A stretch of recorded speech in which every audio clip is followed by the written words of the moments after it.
કેમ છો? મજામાં ને? તમે મજામાં હોય તો હું પણ મજામાં જ છું. વિદ્યાર્થી મિત્રો, આપણે એકાઉન્ટમાં જે આમદનીનું ચેપ્ટર ચાલતું હતું એમાં આજે એક નવો દાખલો શરૂઆત કરવાના છીએ અને ગણવાના છીએ અને પૂરો પણ કરવાના છીએ. પણ એ દાખલો ગણીએ એ પહેલા થોડી વસ્તુ યાદ રાખી દઈએ ફટાફટ, પછી દાખલાની શરૂઆત કરીએ. તો એમાં એવી વસ્તુ છે કે આ યાદ રાખવામાં 7 થી 8 પોઈન્ટ આપણે આજના લેક્ચરમાં યાદ રાખવાના છે. એમાં નંબર 1, માલ ખરીદીએ ત્યારે, જ્યારે આપણે ધંધાની અંદર માલ ખરીદીએ છીએ એ પછી તમે રોકડેથી ખરીદો કે ઉધાર ખરીદો, પણ તમે ધંધામાં માલ ખરીદ્યો એટલે તમારી પાસે માલ આવે, અને આવે તો નિયમ પ્રમાણે કરીએ ઉધાર, અને ખરીદી કરીએ તો માલ ખરીદીએ ત્યારે એને ખરીદ ખાતે લખવામાં આવે છે. એટલે કે આ ખરીદ ખાતે એ તો લખાય જ, પણ શું થાય? ખરીદીએ ત્યારે ઉધાર થાય. આ રીતે નંબર 2, માલ વેચીએ ત્યારે, જ્યારે આપણા ધંધામાંથી માલ વેચીએ છીએ એ તમે રોકડેથી વેચો કે પછી ઉધાર વેચો, માલ વેચો તો મતલબ ધંધામાંથી માલ જે છે એ જાય છે, અને નિયમ તમે જાણો છો, જાય તો જમા કરીએ. માલ વેચીએ તો વેચાણ કહેવાય, અને તો આ વેચાણ ખાતે લખાય, અને માલ વેચીએ એટલે જાય છે તો વેચાણ ખાતે જમા લખવામાં આવે છે. 3 નંબર, ખરીદેલ માલ પરત કરીએ ત્યારે, આપણે જે માલ ખરીદ્યો છે એમાંથી માલ પરત કરીએ. પરત કરીએ એટલે માલ જાય, જાય તો કરીએ જમા, પણ ખરીદેલો માલ પરત કરીએ તો એને આપણે ખરીદ પરત કહીએ ને, તો એ આ ખરીદ પરત ખાતે જમા. પછી વેચેલ માલ પરત આવે ત્યારે, જે માલ આપણે ગ્રાહકને વેચી દીધો છે એ માલ પરત આવે, આવે આવે આવે તો કરીશું ઉધાર, પણ વેચેલો માલ પરત આવે છે મતલબ કે વેચાણ પરત ખાતે ઉધાર. તો આ વેચાણ પરત ખાતે ઉધાર. 4 પોઈન્ટ. હવે તેના આગળ 5 નંબર, મફત નમૂના તરીકે માલ મળે ત્યારે, તમને કોઈ વ્યક્તિએ તમને મફત માલ આપ્યો છે નમૂના તરીકે, આપણને મળ્યો છે મફત માલ, બીજા કોઈના ધંધાનો માલ આપણને મફત નમૂના તરીકે મળ્યો હોય તો ખબર જ છે તમને, એને આપણે બિન આર્થિક વ્યવહાર કહીએ છીએ. તો એ આ બિન આર્થિક વ્યવહાર કે જેની આપણે એકાઉન્ટના ચોપડામાં ક્યાંય નોંધ કરતા નથી. હવે સમજો, મફત નમૂના તરીકે મળેલ માલ વેચીએ ત્યારે, આપણને કોઈ વ્યક્તિએ મફત માલ તો આપ્યો, જ્યારે આપણને મફત માલ મળે તો ત્યારે એ બિનઆર્થિક હતો, પણ એ જ માલ જ્યારે આપણે વેચીએ ને તો એ આર્થિક વ્યવહાર થઈ જાય, કારણ કે વેચીએ તો રૂપિયા આવે, આવે તો રોકડ ખાતે ઉધાર કરીએ, અને વેચીએ છીએ તો માલ જાય છે, જાય ત્યારે જમા કરીએ. તો અહીંયા આગળ જુઓ, આ માલ જે છે ને તમને મફત તો મળે તો, પણ એ માલને તમે શું કર્યું છે? વેચી દીધો છે. વેચી દીધો મતલબ કે રૂપિયા તમારી પાસે આવે, આવે તો કરીએ ઉધાર, અને તે વેચાણ ખાતે જમા. તો આપણે અહીંયા આગળ વેચાણ ખાતે લખેલો મેન ખાતું, વેચાણ ખાતે જમા થાય છે, ધ્યાન રાખજો. હા, મફત માલ મળે તો એ તમે વેચ્યો રૂપિયાથી, તો રૂપિયા આવે, રૂપિયા ઉધાર થશે રોકડ, પણ માલ જાય છે તો એ શું થશે? જમા. એને બિન આર્થિક કહેવાય નહીં, ધ્યાન રાખજો. પછી 7 નંબર, ધંધાનો માલ નમૂના તરીકે વેચીએ ત્યારે, આપણા ધંધાનો માલ છે અને એ આપણે નમૂના તરીકે વેચીએ છીએ મફતમાં, તો અગાઉ આવ્યું તો ને, આ નો આવ્યું તો કઈ નહીં, સમજેલા તો છો જ. હા, શું કહેવાય? તમે તમારા ધંધાનો માલ જ્યારે મફત કોઈને આપો છો તો એ તમારા ધંધાની વન ટાઈપ ઓફ જાહેરાત થાય છે. પડે ખબર? તમારા ધંધાની શું થઈ કહેવાય? જાહેરાત કરી કહેવાય. તમે મફત માલ આપીને, તો એ પણ બિન આર્થિક વ્યવહાર નથી, ધ્યાન રાખજો. તમે તમારા ધંધાનો માલ નમૂના તરીકે વેચો ને અથવા તો નમૂના તરીકે આપો ને તો એ તમારા ધંધાની જાહેરાત થાય છે, માટે એ જાહેરાત ખર્ચ ખાતે ઉધાર લખવામાં આવે છે.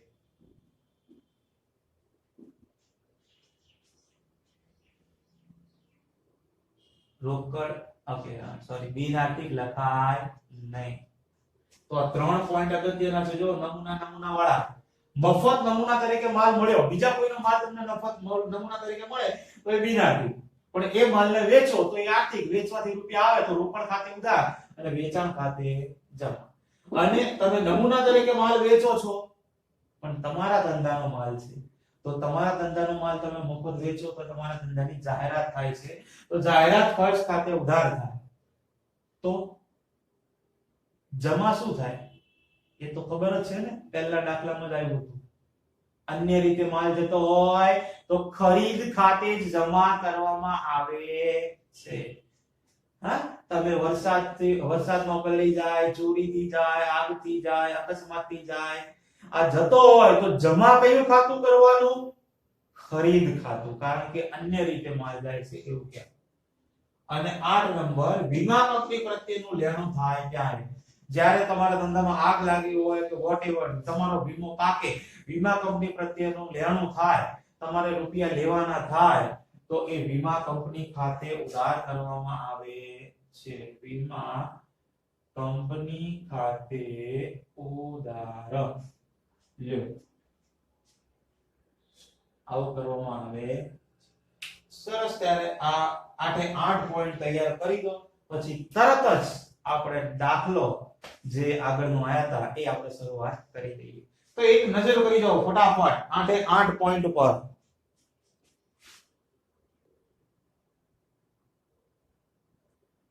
તો વિદ્યાર્થી મિત્રો, હવે આપણે દાખલો શરૂઆત કરીએ. પેજ નંબર 103, દાખલા નંબર 9. માલના વ્યવહારો આપેલા છે અને લખ્યું છે કે નીચેના વ્યવહારોની રમેશના ચોપડે આમ નોંધ લખવાની છે. રમેશ, તો આપણે ઉપર હેડિંગ આપી દઈએ કે શ્રી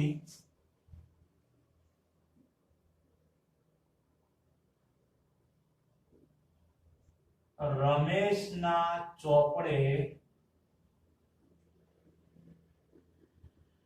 આમ નોંધ.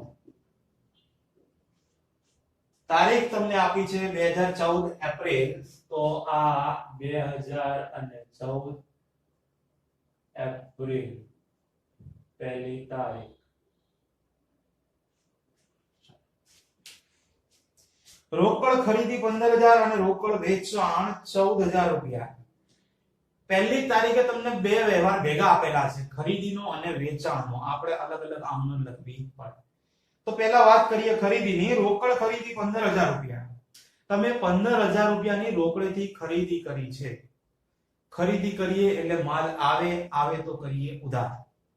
અને ખરીદી કરી એટલે પછી કઈ રીતે કરી? રોકડેથી ખરીદી. તમે માલ રોકડેથી ખરીદો એટલે માલ આવે પણ રૂપિયા તો જાય ને, તો જાય તો કરીશું જમા. 15000 રૂપિયાનો માલ સ્ટોક છે, તો આ પહેલી તારીખ માલ ખરીદ્યો છે, તો આ ખરીદ ખાતે ઉધાર. કેટલાનો માલ ખરીદ્યો? તો કે 15000 રૂપિયા. તે રોકડ ખાતે જમા, પણ જમાનો જ લખાય નહીં. કેટલા? તો કે 15000. બાબત જે હવે આવડે છે એટલે લખતો નથી કે રોકડેથી ખરીદી કરી એ ના, બસ આટલું લખવાનું.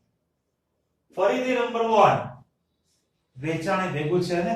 વેચાણ કર્યું છે 14000 રૂપિયાનું. તમે 14000 નો માલ રોકડેથી વેચ્યો. વેચીએ તો રૂપિયા આવે અને માલ સ્ટોક જાય. રૂપિયા આવે તો કરીશું ઉધાર અને માલ જાય તો તે વેચાણ ખાતે જમા. તો આ પહેલા નંબરની પહેલી તારીખની બીજી નોંધ. એક, માલ રોકડેથી વેચ્યો એટલે રૂપિયા આવે તો આ રોકડ ખાતે કરીશું ઉધાર અને માલ જાય તો તે આ વેચાણ ખાતે જમા. કેટલા રૂપિયાનો? તો કે 14000 ઉધાર અને 14000 રૂપિયા જમા. બાબત જે આવડે છે કે રોકડેથી વેચાણ કર્યું તેના. ઓકે, પછી છે 5 તારીખ. 5 તારીખ રૂપિયા 10,000 નો માલ, સોરી 10,000 નો અંગત માલ સ્ટોક ધંધામાં લાવે. અંગત એટલે ઉપાડ એવું ન સમજવાનું, બરાબર? જોવાનું ધંધામાં આવે છે કે જાય છે, હે ને? જો આવે તો એને મૂડી કહેવાય ને. માલિક જે છે રોકડ માલ મિલકત લાવે તો એને મૂડી કહીએ.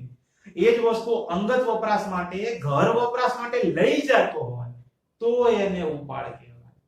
અહીંયા તો શું થાય છે, ધંધામાં અંગત માલ સ્ટોક આવે છે, મતલબ કે મૂડી છે. વાંધો નહીં, આવે તો કરીશું ઉદાહરણ. શું આવે છે? તો માલ સ્ટોક આવે છે. તો આ માલ સ્ટોક ખાતે ઉધાર જે આવે એને તો ઉધાર કરીએ ને. માલ સ્ટોક ખાતે ઉધાર કેટલા હજારનો માલ સ્ટોક આવે છે? તો કે 10,000 રૂપિયાનો. અને માલિક ધંધામાં જે વસ્તુ લાવતો હોય, માલિક ધંધાને જે આપતો હોય એ બધી વસ્તુને આપણે મૂડી કહીએ છીએ. તો તે આ મૂડી ખાતે જમા. કેટલા? તો કે 10,000 રૂપિયા. બાબત જે આવડે છે કે અંગત માલ સ્ટોક ધંધામાં લાવ્યા તેને. 7 તારીખ રૂપિયા 12,000 નો માલ હર્ષ પાસેથી ખરીદ્યો. હર્ષ પાસેથી ખરીદ્યો મતલબ કે આ ઉધાર વ્યવહાર છે. જો રોકડ ક્યાંય લેવા દેવા નથી. હર્ષ પાસેથી ખરીદ્યો, વાંધો નહીં ભલે ઉધાર હોય. તમે માલ ખરીદો હર્ષ પાસેથી, તમારી પાસે માલ તો આવવાનો ને, અને આવે તો ઉધાર કરવાના જ છીએ. એટલે કે ખરીદ ખાતે ઉધાર. અને તે માલ આપનાર કોણ છે? કોની પાસેથી ખરીદ્યો છે? હર્ષ પાસેથી. તો હર્ષ માલ આપનાર છે, જેને નિયમ પ્રમાણે લાભ આપનાર કહીએ. અને નિયમ એવો કહે છે કે લાભ આપનાર ખાતે કરો જમા. મતલબ કે તે હર્ષ ખાતે થશે. માલ ખરીદ્યો, માલ આવે તો કરીએ ઉધાર. તો આ ખરીદ ખાતે ઉધાર.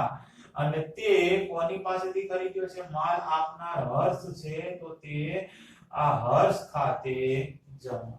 કેટલા રૂપિયાનો માલ ખરીદ્યો છે? તો કે 12,000 રૂપિયાનો. બાબત જે હર્ષ પાસેથી ઉધાર માલ ખરીદ્યો તેના. 10 તારીખ હર્ષ પાસેથી ખરીદેલ માલ પૈકી અડધા ભાગનો માલ ખામીવાળો હોય પરત કર્યો. હર્ષ પાસેથી કેટલો માલ ખરીદ્યો તો આપણે? તો કે 12,000 રૂપિયાનો. એ 12,000 માંથી અડધો માલ એટલે કે 6,000 રૂપિયાનો માલ કેવો હતો? ખામીવાળો હતો. એટલે આપણે શું કર્યો? હર્ષને પાછો આપ્યો. વાંધો નહીં, ખામીવાળો માલ આપણે હર્ષને પાછો આપીએ તો હર્ષ લાભ લેનાર થવાનો. તો હર્ષ ખાતે શું થાય? ઉધાર થાય. અને આપણે માલ શું કર્યો? હર્ષને આપ્યો એટલે આપણી પાસેથી માલ જાય છે. અને નિયમ એવું કહે છે જાય તો કરો જમા. પણ કયા ખાતે જમા થાય? તમે ખરીદેલો માલ આપ્યો છે, ખરીદેલો માલ પરત કરીએ તો એને ખરીદ પરત કહેવામાં આવે છે. તો ખરીદ પરત ખાતે જમા થશે. આપણે હર્ષને માલ પરત કર્યો તો હર્ષ લાભ લેનાર છે, માલ લેનાર છે. તો આ હર્ષ ખાતે ઉધાર. કેટલાનો માલ? તો કે અડધો માલ. 12,000 ના અડધા એટલે કે 6,000 રૂપિયા. અને તે ખરીદેલો માલ પરત કરીએ છે. માલ જાય છે તો જમા, પણ ખરીદેલો માલ છે એના માટે તે ખરીદ પરત ખાતે જમા. અને અડધો માલ નુકસાની વાળો હોય પરત કર્યો તે ના. બાબત છે લખી શકાય. 12 તારીખ રમીલા પાસેથી 10,000 નો માલ ખરીદ્યો, તેના અડધા નાણાં ચેકથી ચૂકવ્યા. સરસ. રમીલા પાસેથી માલ તો ખરીદ્યો ને, માલ તો આવવાનો, ખરીદીએ એટલે આવે તો શું કરવાના? ઉધાર. તો આ ખરીદ ખાતે ઉધાર. કેટલાનો માલ ખરીદ્યો છે રમીલા પાસેથી? તો કે 10,000 રૂપિયા. ઓકે, હવે શું કીધું છે? જો એના રૂપિયા કઈ રીતે ચૂકવ્યા છે? રમીલા પાસેથી 10,000 નો માલ ખરીદ્યો તો થયો ઉધાર. કારણ કે ખરીદ્યો એટલે આવે તો ઉધાર. તેના અડધા નાણાં ચેકથી ચૂકવ્યા. અડધા એટલે 10,000 ના અડધા 5,000 રૂપિયા કેવી રીતે ચૂકવ્યા? ચેકથી ચૂકવ્યા છે. તો ચેકના રૂપિયા કોણ આપે? બેંક આપે. તો લાભ આપના ખાતે થશે જમા, એટલે કે તે બેંક ખાતે જમા. તે બેંક ખાતે જમા. કેટલા રૂપિયા? 5000 રૂપિયા. કારણ કે અડધાનો જ ચેક આપ્યો, પૂરેપૂરો ચેક નથી આપ્યો. હજી 5000 નો તફાવત આવ્યો ને, અહીંયા 10 છે ને અહીંયા આગળ 5000 જ છે, તો વાંધો નહીં ને. મતલબ કે અડધો ઉધાર છે ને અડધો રોકડ છે. તો ઉધારમાં વ્યક્તિનું નામ હોય ને, તમને માલ આપનાર કોણ આપેલું છે? તો કે રમીલા છે ને. તો તે આ રમીલા ખાતે જમા. રમીલા પાસેથી 10000 નો માલ ખરીદી અડધી રકમ ચેકથી ચૂકવી છે. 15 રમીલા પાસેથી ખરીદેલ માલ 30% નફો ચડાવી 10% વેપારી વટાવે મીતાને વેચ્યો. સમજો, ઉધાર વ્યવહાર છે. છેલ્લા બે શબ્દમાં જ આમનો જ છે. મીતાને વેચ્યો. મીતાને વેચ્યો. આપણે મીતાને માલ વેચીએ તો મીતા લાભ લેનાર કહેવાય. તો લાભ લેનાર ખાતે ઉધાર, અને માલ વેચ્યો મતલબ કે માલ જાય તો તે વેચાણ ખાતે જમા. તો આ 15 તારીખ મીતાને માલ વેચ્યો, તો મીતા લેનાર છે, તો મીતા ખાતે ઉધાર, અને તે માલ વેચ્યો છે તો તે વેચાણ ખાતે જમા. પણ રૂપિયા ધ્યાન રાખજો. હવે ફરીથી વાંચો, જો એમાં 15 માં રમીલા પાસેથી ખરીદેલ માલ, એના પર 30% નફો ચડાવ્યો અને 10% વેપારી વટાવ્યો. વાંધો નહીં. રમીલા પાસેથી કેટલાનો માલ ખરીદ્યો? તો ઉપર છે 12 તારીખમાં જો 10000 નો માલ ખરીદ્યો તો. તો આની ગણતરી શોર્ટ એન્ડ સ્વીટ માં અહીંયા લખું છું બ્રેકેટમાં, ધ્યાન રાખજો. કેટલાનો માલ છે? તો કે 10000. આ 10000 ના માલ પર શું કર્યું? 30% નફો ચડાવ્યો છે. મતલબ કે 30% રૂપિયા આપણે એડ કરવા પડે, તો આ પ્લસ 30%. અને બીજું 10% શું આપ્યો? વેપારી વટાવ. વેપારી હોય મતલબ કે ડિસ્કાઉન્ટ કહીએ આપણે. ડિસ્કાઉન્ટ એટલે હંમેશા રૂપિયા શું થાય? એના ઓછા થાય ને. ડિસ્કાઉન્ટ એટલે તમને થોડા રૂપિયા ઓછા ચૂકવવા પડે અથવા તો મળતા હોય. તો અહીંયા આગળ 10% નું ડિસ્કાઉન્ટ છે, તો ડિસ્કાઉન્ટ ના રૂપિયા માઈનસ થાય, તો -10%. તો કાઢો કેલ્ક્યુલેટર અને ગણતરીમાં જો પહેલા લખવાના 10000, તો આ લખું છું 10000 રૂપિયા, સોરી 10000, પછી વત્તા નફો છે ને એટલે એડ કર્યું. ખોટ હોય તો આ 30% માઈનસ થાય. 30% નુકસાન થી વેચ્યો, 30% ખોટ થી વેચ્યો એવું કીધું હોય તો આ 30% માઈનસ કરવા પડે, તો -30% થાય. પણ અહીંયા નફો છે તો આ પ્લસ 30%, તો આ 30% એટલે 13000 રૂપિયા આવ્યા. પછી આ માઈનસ, તો એ આ માઈનસ 10%, એ આ 10 અને ટકા 11700 રૂપિયા ડાયરેક્ટ જ મળી જશે. તમારે અલગ અલગ ગણતરી કરવી પડશે નહીં. આ 11700 રૂપિયા ઉધાર, 11700 રૂપિયા ચાલ. અને મીતાને માલ વેચ્યો તેના, એ તો સિમ્પલ છે. 15 તારીખ પૂરી, પછી 18 તારીખ. મીતાએ 1000 રૂપિયાનો માલ પરત કર્યો. 15 તારીખે આપણે માલ વેચ્યો મીતાને. મીતાએ તમને 1000 રૂપિયાનો માલ પરત કર્યો. વેચેલો માલ પરત આવે છે. વેચેલો માલ પરત આવે તો કરીએ ઉધાર. કયા ખાતે? તો કે વેચાણ પરત. તો આની આ 18 નંબરમાં આ વેચાણ પરત ખાતે ઉધાર, અને તે કોણે આપ્યો? તમને પરત કરનાર છે કોણ? લાભ આપનાર મીતા. તો તે મીતા ખાતે જમા. કેટલા રૂપિયાનો માલ? તો કે 1000 અને 1000 રૂપિયાનો. મીતાએ 1000 રૂપિયાનો માલ પરત કર્યો તે ના. 20 તારીખ કલ્પનાને રૂપિયા 20000 નો માલ 10% વેપારી વટાવ અને 5% રોકડ વટાવે વેચ્યો. પહેલો અને છેલ્લો શબ્દ, કલ્પનાને માલ વેચ્યો. કલ્પનાને વેચ્યો તો કલ્પના લાભ લેનાર, તો લાભ લેનાર ખાતે ઉધાર. તો બોલે તો એ આ કલ્પના ખાતે ઉધાર. માલ વેચ્યો, માલ જાય તો કરીએ જમા, તો તે વેચાણ ખાતે. રૂપિયા કેટલા અહીંયા બે વટાવ છે વેપારી વટાવ છે 10% અને 5% રોકડ વટાવ હવે આ વ્યવહાર કેવો છે ઉધાર વ્યવહાર છે રોકડ વટાવ રોકડ વ્યવહારમાં જ ધ્યાનમાં લેવાય બાકી રોકડ વટાવ ક્યારે ધ્યાનમાં લેવાય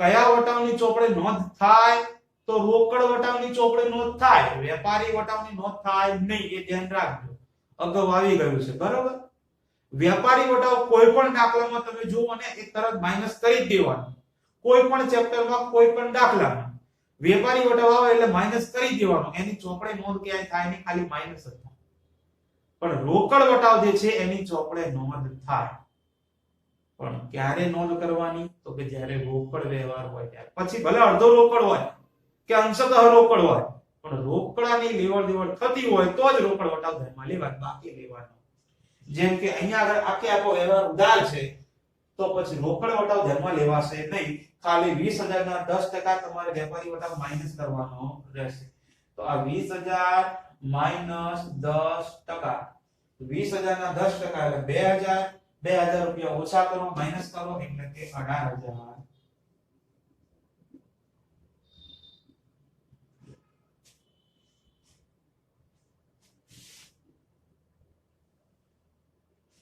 20 તારીખ પૂરી પછી આગળના પેજ ઉપર આવી જાઓ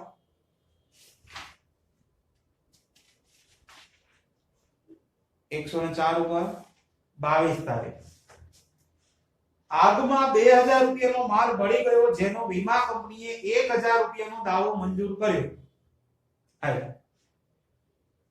વાંધો 22 તારીખ છે તો હવે આપણે સામેના પેજ ઉપર લખીએ એ આ તારીખ નંબર 22 આગમાં માલ નાશ પામ્યો છે 2000 નો માલ બળી ગયો છે પણ નસીબ સારું હતું કે વીમો ઉતરાવેલો હતો તો એના તમને 1000 રૂપિયાનો દાવો મંજૂર કર્યો છે એટલે વીમા કંપની તમને 1000 રૂપિયા આપશે વીમા કંપની પ્રત્યેનો લેણું છે તો વીમા કંપની ખાતે ઉધાર થશે કેટલા રૂપિયા 1000 રૂપિયા ચલો માલ બળી ગયો 2000 પણ વીમા કંપની કેટલા આપશે 1000 જ આપશે તો 1000 રૂપિયાનું શું થયું નુકસાન થયું ને માલ બળી ગયો 2000 નો વીમા કંપની તો 1000 જ આપશે તો 1000 રૂપિયાનું તો આપણા માથે નુકસાન તો ખર્ચ હોય કે નુકસાન હોય કરવાનું તો ઉધાર જ છે વાંધો નહીં પહેલા તો વીમા કંપની પ્રત્યેનો લેણો છે લેણો હંમેશા ઉધાર થાય તો આ વીમા કંપની ખાતે ઉધાર વીમા કંપની કેટલા રૂપિયા આપશે તો કે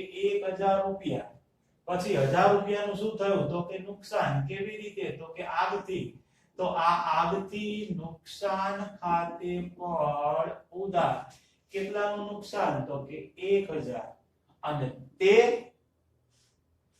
માલ ગયો 2000 જાય તો જમા થાય પણ કયા ખાતે અન્ય રીતે ગયેલ માલ કહેવાય ને આગથી બળી ગયો છે જુઓ અન્ય રીતે જતો હોય તો ખરીદ ખાતે જ જમા થાય કારણ કે તમારી ખરીદીની અંદર ઘટાડો થાય છે તો તે ખરીદ ખાતે જમા માલ કેટલાનો બળી ગયો તો કે 2000 નો તો 2000 રૂપિયા જમા થાય ને તો આગથી માલ બળી ગયો તે ના શોર્ટમાં બાબત છે મૂકી દેવાનું 25 તારીખ રૂપિયા 500 નો માલ વરસાદમાં પલળી ગયો જે વેચતા 200 રૂપિયા ઉપજ્યા સારું કહેવાય ને 200 રૂપિયા તો રિકવર થઈ ગયા વાંધો નહીં જો 500 નો માલ હતો વરસાદ પડ્યો એમાંથી નાશ પામ્યો તો પલળી ગયો છે એટલે બગડી ગયો કહેવાય પલળી જવાથી એ માલ જે હતો એ તમે ભંગારમાં વેચી દીધો એના 200 રૂપિયા મળ્યા તો હકીકતમાં નુકસાન તો 300 નું જ ગયું ને 500 નો માલ પલળી ગયો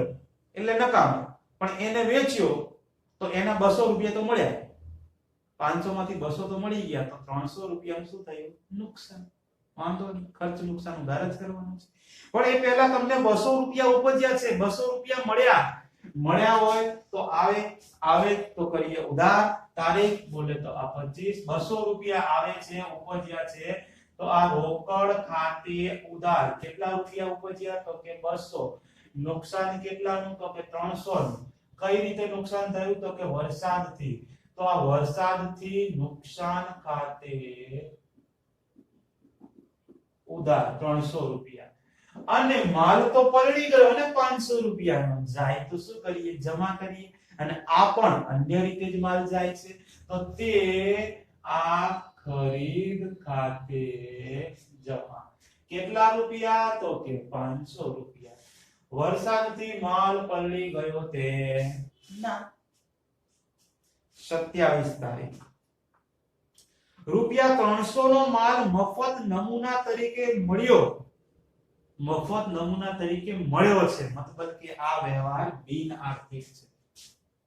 તો 27 તારીખ આ બિન આર્થિક વ્યવહાર છે, જેની આપણે નોંધ ક્યાંય કરતા નથી. ત્યાર પછી 29 તારીખ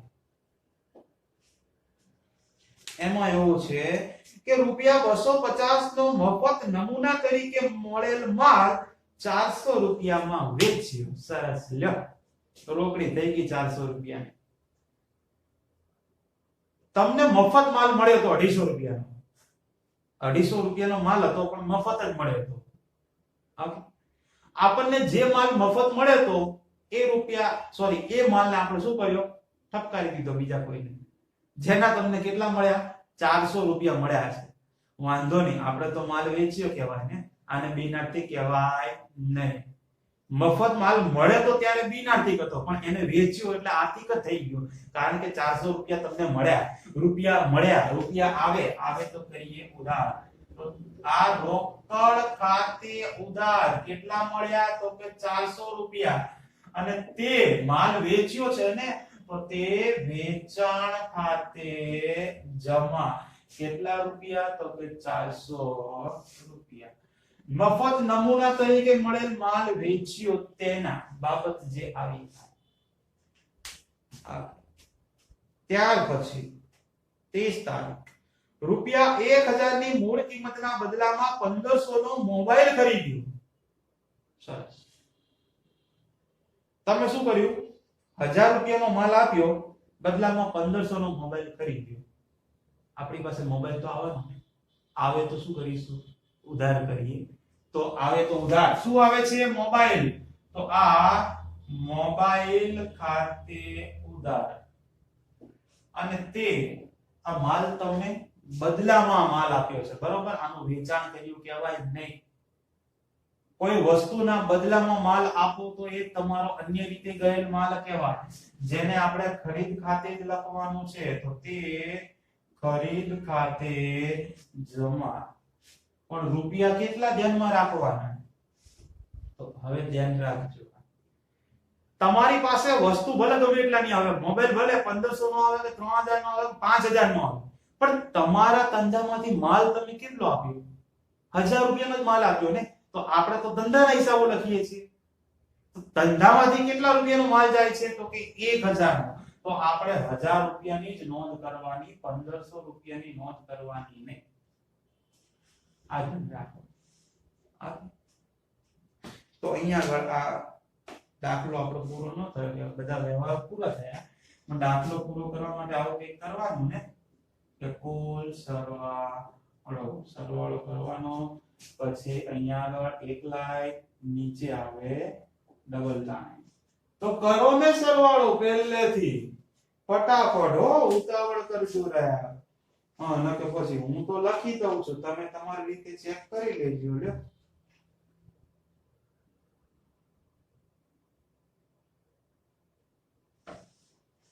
હા, 1,01,600 રૂપિયાનો ટોટલ થાય છે સરવાળો. ઉદાહરણ જમા. મારે તો આટલો થાય છે, તમે તમારી રીતે ચેક કરી લેજો. એક સરસ મજાનો દાખલો હતો, સમજવા જેવો દાખલા છે વિદ્યાર્થી મિત્રો. આમનોંધના દાખલા સૌથી અગત્યનું ચેપ્ટર હોય તો આ આમનોંધનું ચેપ્ટર છે, બરોબર? ધ્યાન રાખજો. તો આ દાખલો કેટલી વખત લખવાનો તમને ખબર જ છે, 2 વખત લખી દેવાનો, કોઈને પૂછવાનું નહીં. વધારે પ્રેક્ટિસ કરવી હોય, આમનો ઉદાહરણમાં દાખલા આપ્યા છે, એની પ્રેક્ટિસ કરી શકો છો. અને હોમવર્ક કરવા માટે ડિસ્ક્રિપ્શન ની અંદર તમને પીડીએફ ની લિંક આપેલી છે, એના ઉપરથી તમે આ દાખલો પીડીએફ ડાઉનલોડ કરી શકો છો અને હોમવર્ક સરળતાથી કરી શકો. આપણે તો મળીએ નેક્સ્ટ લેક્ચરમાં. 10 નંબરમાં બહુ સરસ દાખલો આવે છે એ પણ. ત્યાં સુધી બધાને જય Shri Krishna. Tata bye bye see you અને પ્લીઝ ટેક કેર.